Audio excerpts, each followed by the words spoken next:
Hi hello viewers, welcome to HR கலாட்டா. இன்றைக்கி இந்த வீடியோவில் என்ன பார்க்க போகிறோம் அப்படின்னா, கத்திரிக்காய் வேர்க்கடலை தொக்கு தான் பார்க்க போகிறோம்.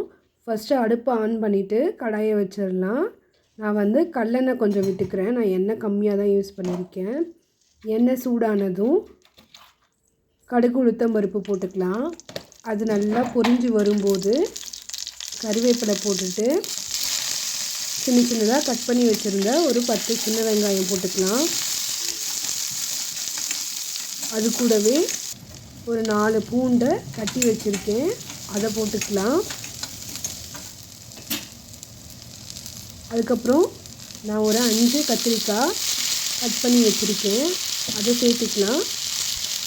கூடவே அதுக்கு தேவையான மிளகாய்த்தூள், மஞ்சள்தூள், உப்பு இதெல்லாம் போட்டுக்கலாம். போட்டு நல்லா கிளறி விட்டுக்கணும். அந்த மஞ்சள்தூள், உப்பு எல்லாம் மசாலா எல்லாமே அது கூட மிக்ஸ் ஆகிற வரைக்கும் நல்லா ஒரு 2 நிமிஷம் கிளறிக்கோங்க.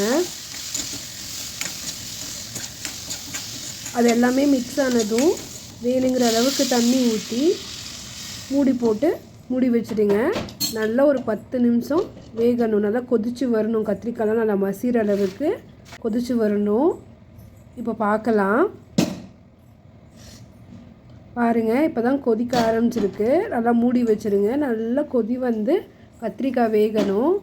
பாருங்கள், நல்லா கொதி வந்துட்டுருக்கு. நம்ம இதுலேயே மசிச்சு பார்த்துக்கலாம் கத்திரிக்காய் வெந்துருச்சா இல்லையான்னு சொல்லிட்டு.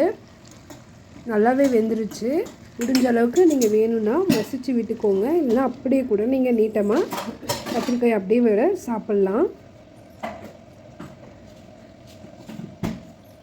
நல்லா கொதிக்கட்டும். கத்திரிக்காய் நல்லா மசிஞ்சு வந்ததுன்னா டேஸ்ட்டு சூப்பராக இருக்கும். இப்போ பாருங்கள், நல்லா கத்திரிக்காய் வெந்துருச்சு. இது கூட நான் கொஞ்சோண்டு வேர்க்கடலை, கொஞ்சமாக ஒரு கையளவு வேர்க்கடலை மிக்சியில் போட்டு நல்லா 1-2 அரைச்சி வச்சுருக்கேன். அதை இது கூட ஆட் பண்ணிக்கலாம்.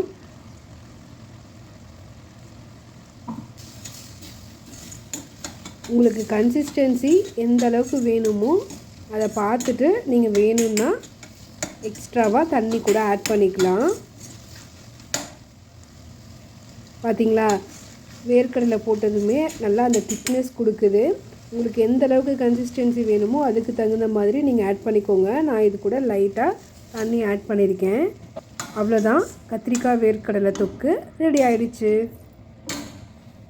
சூடான சாதத்துக்கும் சப்பாத்திக்கும், ஏன் பிரியாணிக்கு கூட நல்லாயிருக்கும். ட்ரை பண்ணி பாருங்கள். இந்த வீடியோ உங்களுக்கு பிடிச்சிருந்தால் லைக் பண்ணுங்கள், ஷேர் பண்ணுங்கள், சப்ஸ்கிரைப் பண்ண மறந்துடாதீங்க. இன்னொரு வீடியோவில் பார்க்கலாம். பாய்.